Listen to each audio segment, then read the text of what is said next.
Que la grâce de notre Dieu soit avec vous tous ce matin. Nous saluons également tous celles et ceux qui nous suivent sur Internet. Que Dieu vous bénisse également ce matin pour la gloire du Seigneur. Je vous invite à prier en temps de prière. Je vous invite à mettre votre cœur devant le trône de la grâce de Dieu. Il est là au milieu de nous. La parole nous dit que quand il y a deux ou trois qui se rassemblent en son nom, qui sont là pour l'adorer, il est là au milieu de nous. Et on va louer le Seigneur. Je vous invite à prier, s'il vous plaît.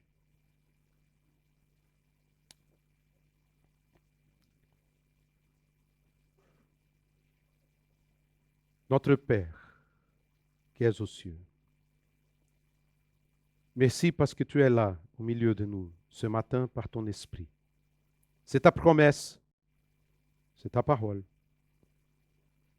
Et nous croyons que tu es là.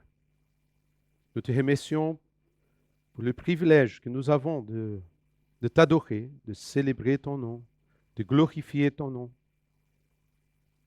Merci parce que tu nous as sauvés, tu nous as aimés en premier.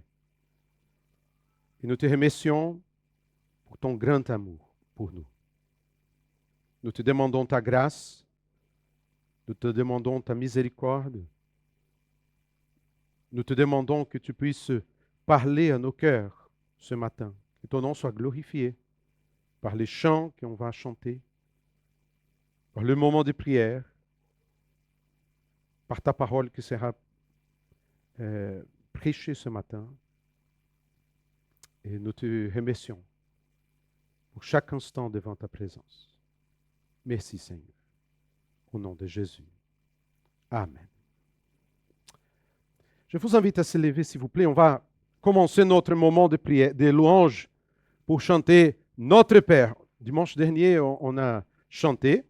Il y a un moment, et ces chants, c'est les hommes commencent, les femmes répètent. Il y a des moments qu'on va chanter ensemble. C'est une prière et on va glorifier le nom du Seigneur. Notre Père qui es aux cieux.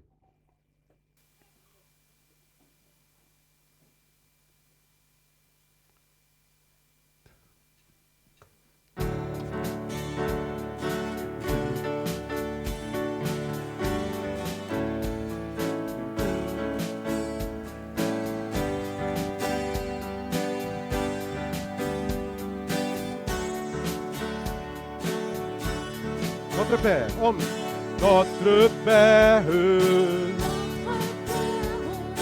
qui es aux cieux, que ton nom soit sanctifié. Où sont les hommes? Que ton règne vienne.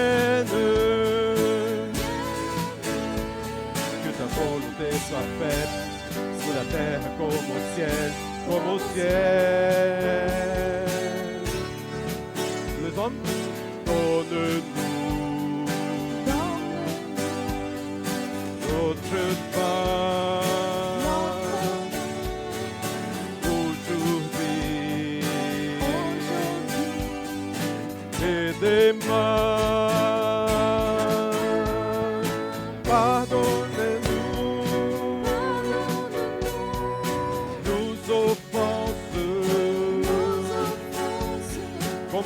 Pardonnons à tous ceux qui nous ont offensés. Pardonne-nous, pardonne-nous nos offenses, comme nous pardonnons à tous ceux qui nous ont offensés. Les hommes, pas à la tentation, mais délivre-nous du mal. Les femmes? Ne nous soumets pas à la tentation, mais délivre-nous du mal. Car c'est qui appartient pour le siècle des siècles. Le règne, la puissance et la gloire. Le règne, la puissance, le règne, la puissance et la gloire.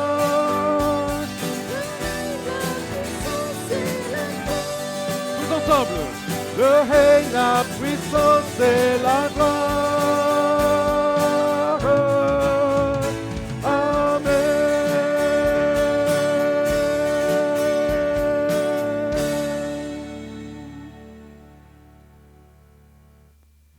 Le règne, la puissance et la gloire.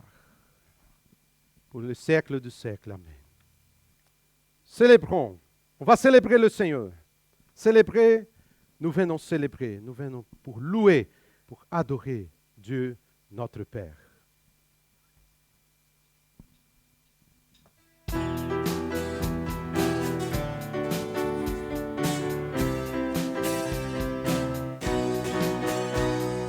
Célébrer, nous venons célébrer, nous venons pour louer, adorer Dieu, notre Père. Célébrer, nous venons célébrer, nous venons pour louer, adorer. Célébrons-nous avec nos instruments, chantons le peuple de remerciement. Célébrons-le car il est juste et bon, il nous accorde de ses bénédictions. Célébrer, nous venons célébrer, nous venons pour louer, adorer Dieu notre Père. Célébrer, nous venons célébrer, nous venons pour louer, adorer. Célébrons-le, il nous donne la vie, et dans son livre nos noms sont écrits. Célébrons-le, il nous a introduits dans sa famille qui nous a accueillis. Célébrer, nous venons célébrer, nous venons pour louer, adorer Dieu notre Père. Célébrer, nous venons célébrer, nous venons pour louer, adorer. Célébrons-le par les instruments, sans négliger la sanctification. Célébrons-le par un comportement qui soit conforme à son enseignement. Célébrer, nous venons célébrer, nous venons pour louer, adorer Dieu notre Père. Célébrer, nous venons célébrer, nous venons pour louer, adorer.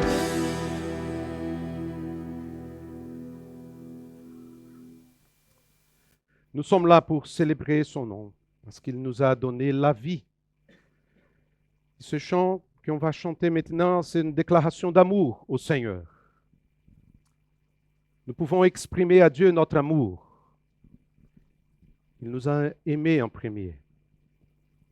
Comment expliquer, comment décrire un amour si grand, si puissant, que rien ne peut le contenir. Il faut faire attention parce que ce chant, il y a une première partie qu'on chante en première personne. On va dire, alors entends mon cœur. Mais après l'instrumental, à la fin, on va chanter comme Église du Seigneur. Alors entends nos cœurs. OK? Je vous encourage ce matin à dire au Seigneur, merci Seigneur, je t'aime. Je t'aime. Mais je ne peux pas.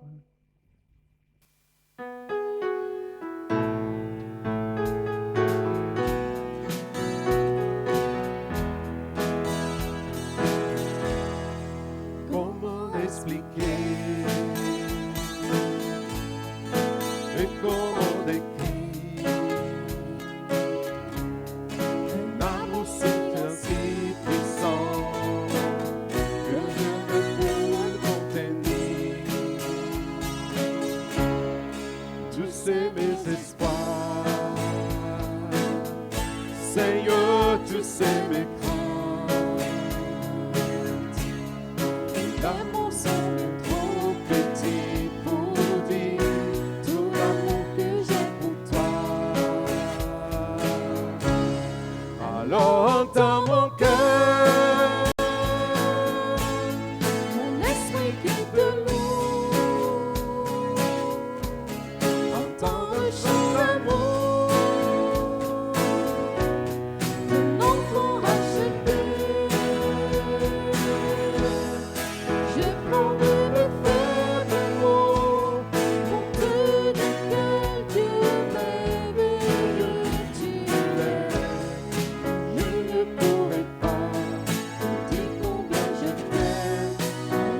mon cœur, mon esprit qui te loue. entends le chant d'amour de l'enfant racheté. Je prendrai le faible mot pour te dire que Dieu merveilleux tu es. Je ne pourrai pas dire combien je t'aime,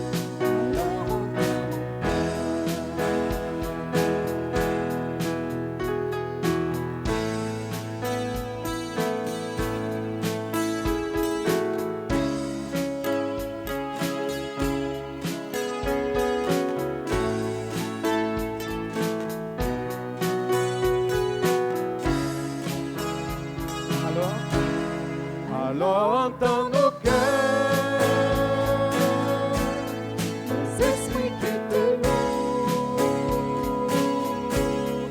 entends le chant d'amour de tout est racheté. Je prendrai le faible mot pour te dire que Dieu merveilleux tu es. Nous ne pourrons pas lui dire tout notre amour, alors entends nos cœurs. Sur l'église. Alors entends nos cœurs, nos esprits qui te louent. Entends le chant d'amour de tout est racheté.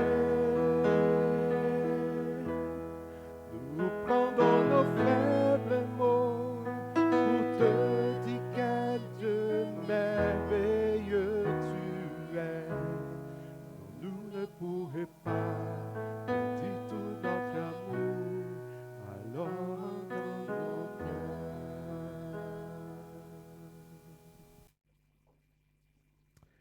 Je voudrais lire un texte de 1 Samuel chapitre 2, versets 1 à 3. C'est une prière d'Anne, mère du prophète Samuel. Elle qui a passé d'une situation difficile dans sa vie, mais à la fin, elle pouvait célébrer le Seigneur. Et au début de sa prière, de verset 1 au verset 3, le texte dit, Anne fit cette prière. Mon cœur se réjouit en l'Éternel. Ma force a été relevée par l'Éternel. Ma bouche s'est ouverte contre mes ennemis, car je me réjouis de ton secours. Personne n'est saint comme l'Éternel. Il n'y a pas d'autre Dieu que toi. Il n'y a pas de rocher pareil à notre Dieu. Ne prononcez plus des paroles hautaines. Que l'arrogance ne sorte plus de votre bouche, car l'Éternel est un Dieu qui sait tout et qui pèse la valeur de toutes les actions. Je reste sous ce verset 2. Personne n'est saint comme l'Éternel. Il n'y a pas d'autre Dieu que toi. Il n'y a pas de rocher pareil à notre Dieu. On va chanter un chant avant le message de ce matin qui dit ta parole, portée par l'Esprit, te révèle et te glorifie. Que nous puissions entendre et comprendre. C'est ça notre prière ce matin. Que la parole de Dieu puisse venir à nos cœurs et parler profondément à chacun d'entre nous. On va louer le Seigneur.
trésor plus précieux que l'or, tes paroles de vie éternelle.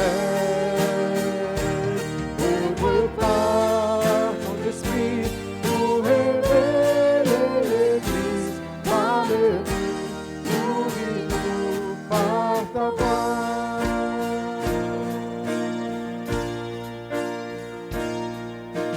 Ta parole sur fondation, l'espérance de génération. Que ton vie soit notre source en rang. Instruis-nous pour marcher dans tes voies. Quel sublime trésor plus précieux que l'or, tes paroles de vie éternelle. Ouvre par ton esprit pour révéler le Christ. Parle-nous, nourris-nous par ta voix. Quel sublime! Quel sublime trésor plus précieux que l'or, tes paroles de vie éternelle. Ouvre par ton esprit pour révéler le Christ. Parle-nous, nourris-nous par ta voix. Parle-nous, nourris-nous par ta voix. Parle-nous, nourris-nous par ta voix.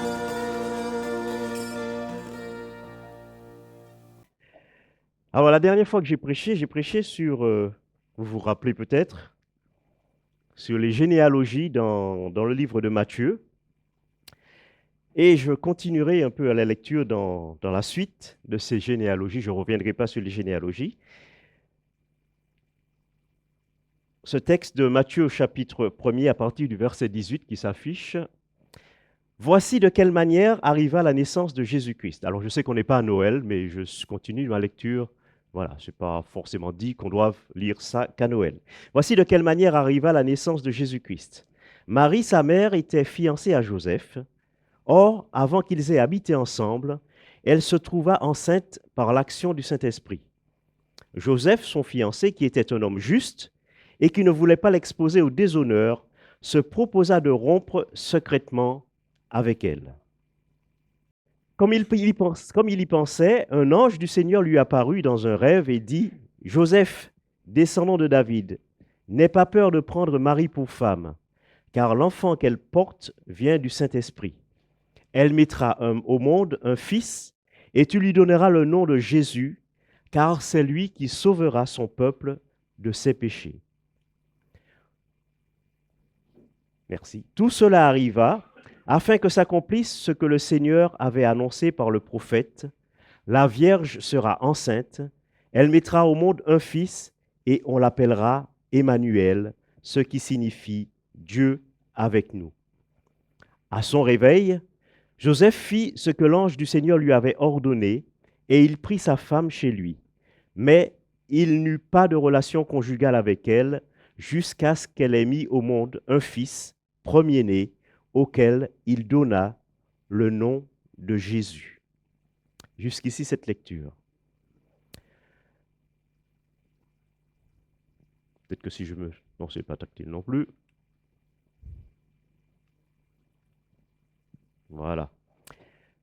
Le premier point sur lequel j'aimerais insister, c'est que la voie de Dieu est un chemin vers la liberté. Joseph est présenté comme un homme juste, il est soumis à Dieu.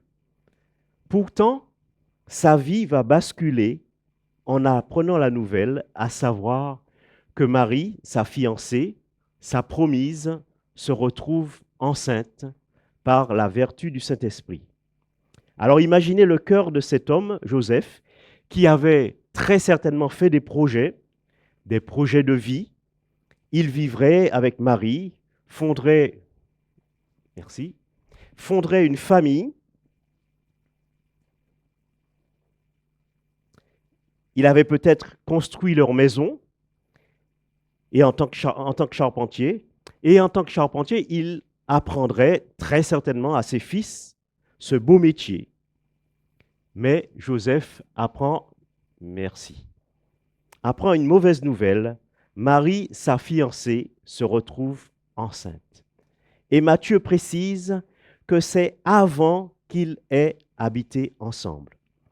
Alors Joseph décide donc de rompre secrètement leur alliance, car, nous précise le texte, Joseph était un homme juste. Cette qualité de juste attribuée à Joseph imposait à sa conscience deux devoirs contradictoires, source de douloureux combats. D'une part, il ne pouvait pas épouser Marie, ne sachant pas ou ne croyant pas le mystère de sa grossesse. D'autre part, il ne voulait pas l'exposer publiquement au déshonneur et moins encore aux rigueurs de la loi qui prononçait dans ce cas la peine de mort. Il résolut donc de se séparer d'elle secrètement, sans doute par une lettre de divorce qui n'aurait point indiqué la cause de la séparation. Par là, Marie aurait échappé à la peine capitale prescrite par la loi et échapperait aussi à une procédure publique, mais elle n'échapperait pas à l'opprobre de sa situation. Humblement résignée à toute la volonté de Dieu, sera-t-elle abandonnée de lui, de Dieu, dans cette épreuve?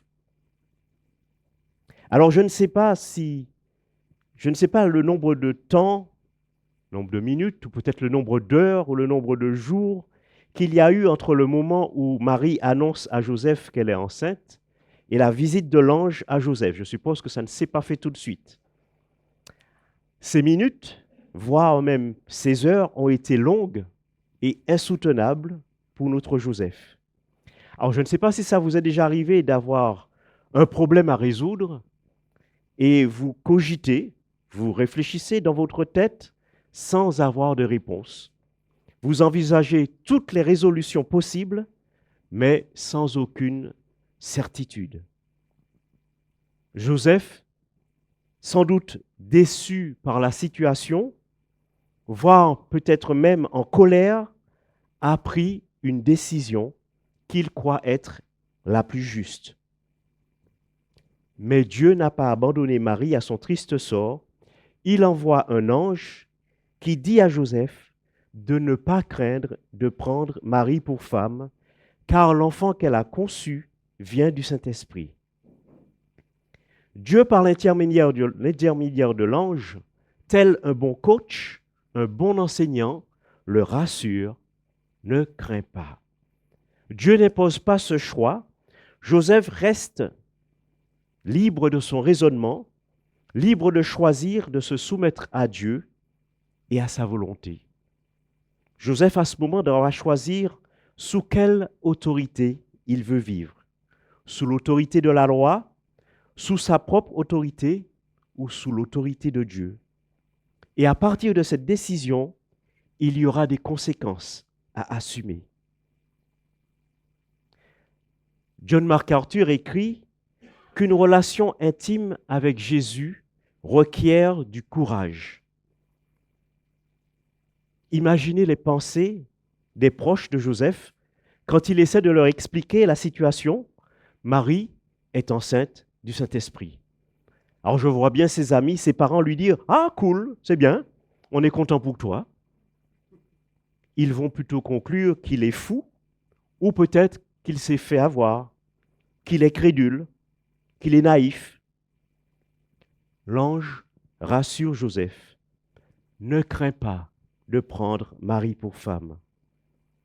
On peut dire que là, le problème est résolu. Et à la place de Joseph, on dirait « Ah, super, c'est OK ».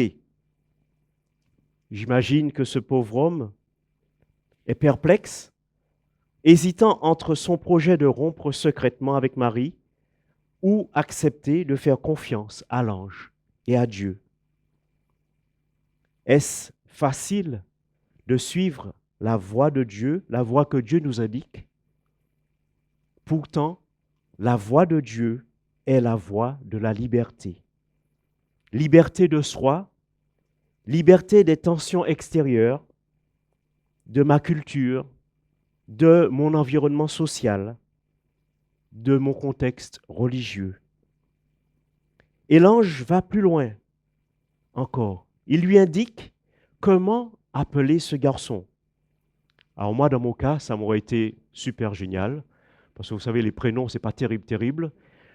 En plus, quand il faut réfléchir et être d'accord, ou que l'autre soit plutôt d'accord, parce que moi, vous savez, c'est très simple, Robert, un truc comme ça, voilà, quelque chose de... Ou faites Nat, pourquoi pas, on prend d'après le calendrier. L'ange va plus loin et lui indique comment appeler ce garçon à qui il va devoir servir de père. Dans cette culture patriarcale, c'était le droit absolu du père de choisir le nom de son enfant.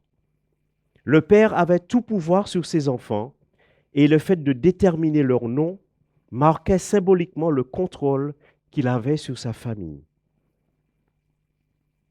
Mais l'ange le prive de ce droit.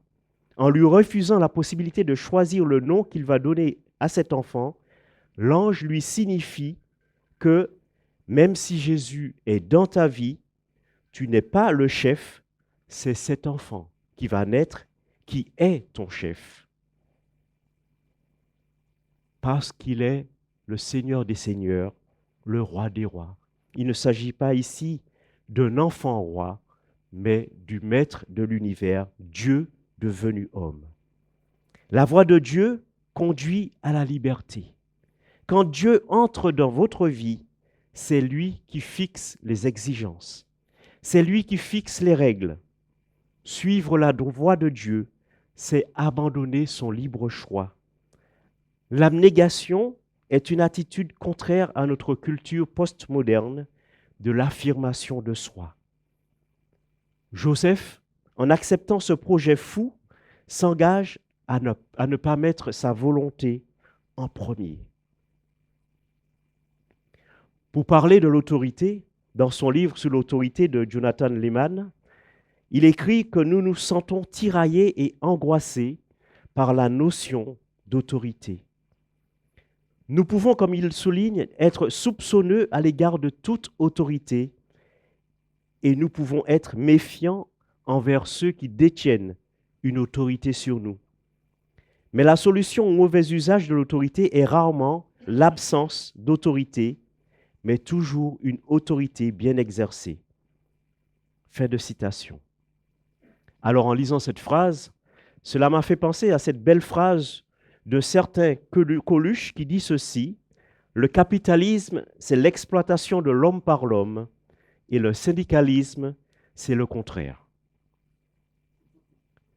Jonathan Leeman dit que pour avoir une vision juste de ce qu'est l'autorité, il faut garder en vue, d'un côté, une autorité mal exercée, l'autorité telle qu'elle est exercée ou qu'elle a été exercée lors de la chute, et de l'autre côté, l'autorité bien exercée à la manière de Dieu. C'est de cette manière que nous pouvons découvrir que l'autorité, qui est un cadeau, mais qui est dangereux. Fin de citation.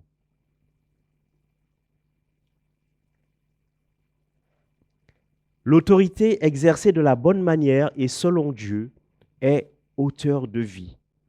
Une bonne autorité impose des limites pour permettre la liberté.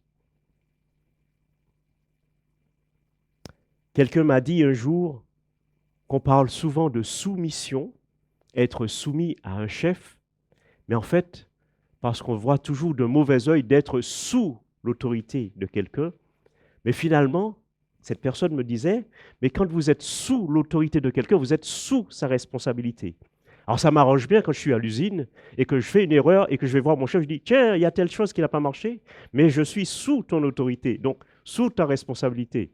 Et quand quelqu'un doit prendre le coup, bah, tu prends en premier et puis moi je prends en deuxième. N'est-ce pas, ça nous arrange bien.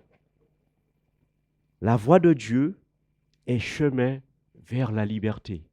De sorte que lorsque l'autre vient vers moi en me disant, il y a quelque chose qui ne va pas, ben, je suis sous ton autorité. Et cela me rappelle un épisode qui m'est arrivé il y a quelques années en arrière, en arrivant à mon poste un matin, je me suis rendu compte, ou on s'est rendu compte qu'il y avait un problème sur une production.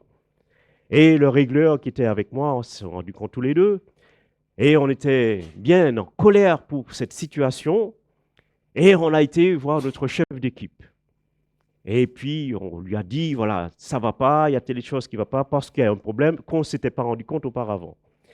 Et on s'est dit que s'il nous dit quelque chose qui est un peu du genre, vous avez fait ou, on était déjà remonté à bloc, et ce chef qui était très fin, il a dit, OK, bon, je prends sur moi, on va dire que c'est de ma faute. Et finalement, je me suis rendu compte que vu la situation, ça n'a rien changé, parce que nous, on avait dû récupérer les colis et tout refaire. Alors qu'il nous aurait dit, c'est votre faute, on aurait fait exactement pareil, peut-être en colère, mais il nous a tellement cassé les bras à nous dire, c'est de ma faute, que finalement, et ça m'a fait penser à cette parole des Proverbes qui dit, une parole douce calme la fureur. Alors ce chef a été génial. Finalement, ça n'a rien changé, on a dû tout récupérer les colis, on a dû tout faire nous-mêmes, il est resté dans son bureau, mais on était cool parce qu'on s'est dit, bon, finalement, il a pris comme ça, donc c'est bon. La voie de Dieu mène vers la liberté. Nous avons besoin d'un cadre pour vivre. Nous sommes tiraillés par notre nature charnelle qui nous pousse dans une direction et une volonté de suivre la voie de Dieu, et cela dans notre quotidien. Pourtant, la voie de Dieu, deuxièmement, nous mène vers le repos. La lutte devait être terrible dans le cœur de Joseph. Lutte au dehors, crainte au dedans. Mais il choisit de faire confiance à Dieu et choisir le chemin de l'obéissance. Joseph, en choisissant de suivre la voie de Dieu, met Dieu à la première place. C'est Dieu, le Seigneur et le maître de sa vie.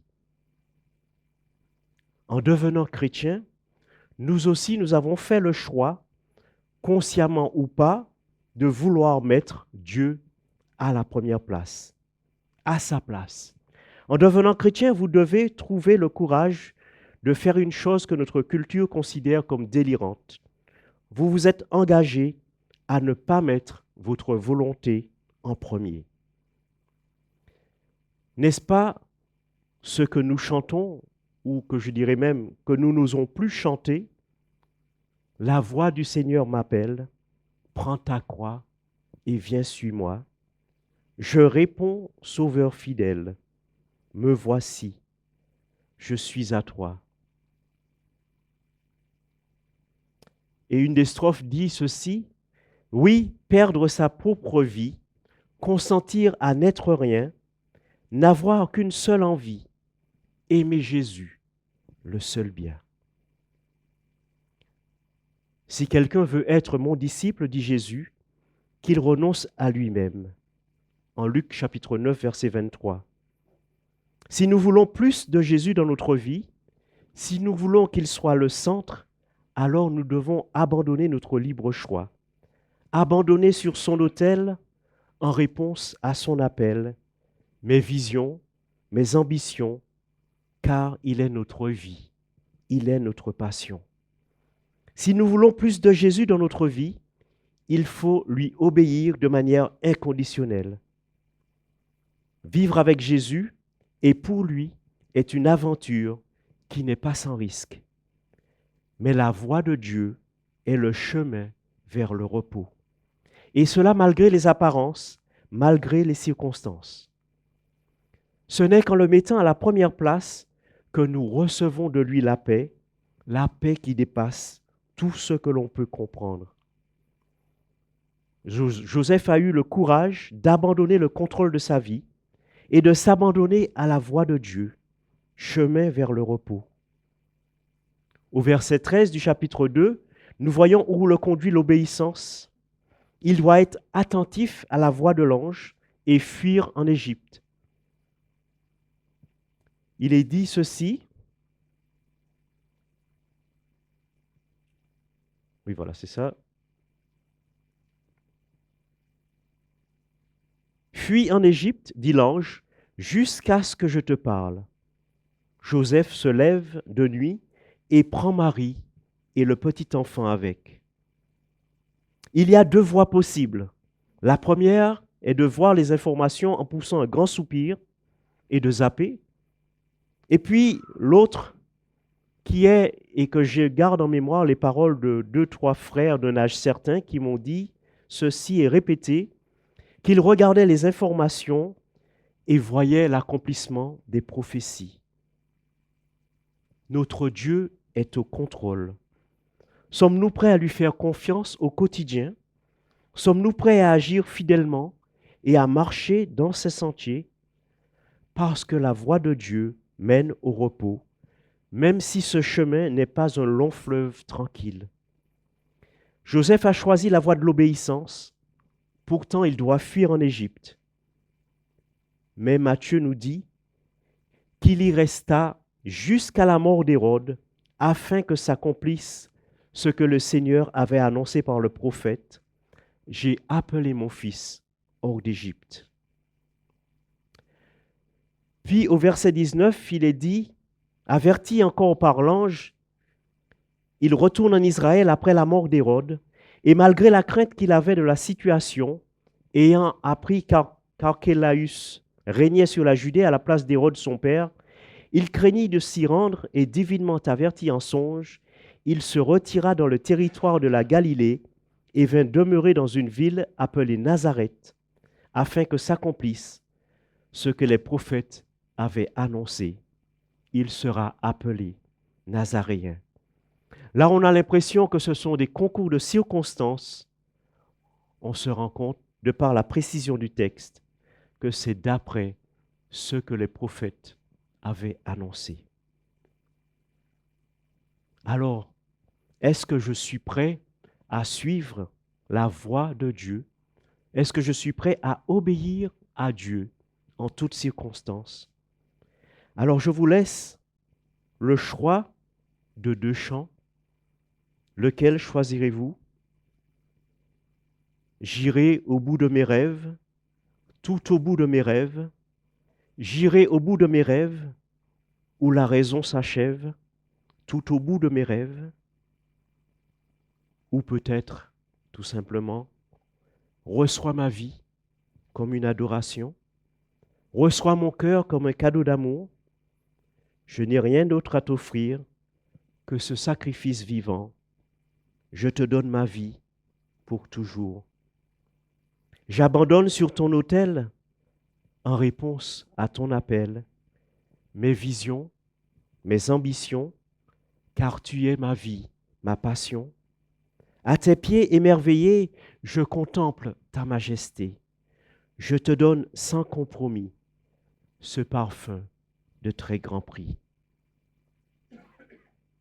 Paul, dans l'Épître aux Romains, au chapitre 12, verset 1er, nous dit ceci. « Je vous encourage donc, frères et sœurs, par les compassions de Dieu, à offrir votre corps comme un sacrifice vivant, saint, agréable à Dieu.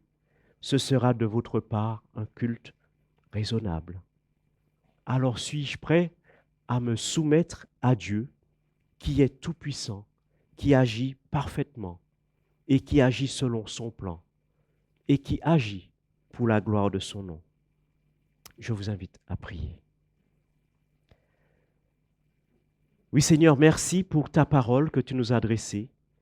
Merci pour l'exemple de ces personnes, Joseph, Marie, qui se sont soumis à ta parole, à tes ordres, à ta volonté. Et en retour, Seigneur, je voudrais me soumettre à toi, à ta volonté, te donner ma vie, te donner mes projets. Merci, parce que tu sais tout ce qui convient pour ma vie. Et je voudrais te remercier, parce que tu feras tout pour la gloire de ton nom, pas pour mon propre plaisir, mais pour ton plaisir. Oui Seigneur, c'est pour la gloire de ton nom que je veux vivre, que je veux agir chaque jour. Merci de faire grandir en moi cette parole et de m'aider à marcher avec toi tous les jours. Merci de m'aider à te faire confiance en toutes circonstances, parce que tu es ma vie, parce que tu es ma passion. Loué soit ton nom. Sois le centre de ma vie. Je te le demande au nom de Jésus. Amen.